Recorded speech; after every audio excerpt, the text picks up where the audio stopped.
সবসময় শপথ করবা, আমি বারবার বলি তোমাদের মনের মধ্যে ঢুকানোর জন্য, যখন তুমিও বড় হবা কোনো একটা সার্ভিস প্রোভাইড করবা এই দেশকে। ধরো আমি পড়াচ্ছি, এটা একটা সার্ভিস দেওয়া।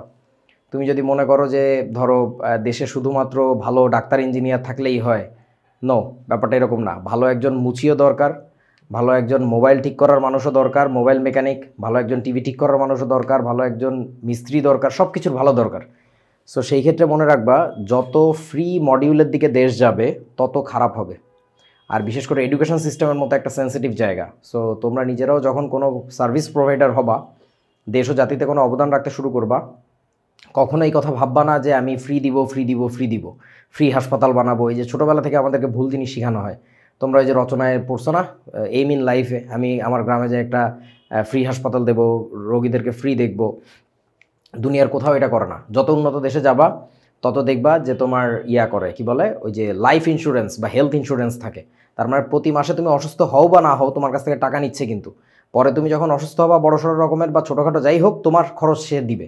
কোন শর্তে দিচ্ছে? সবাই টাকা দাও আগে।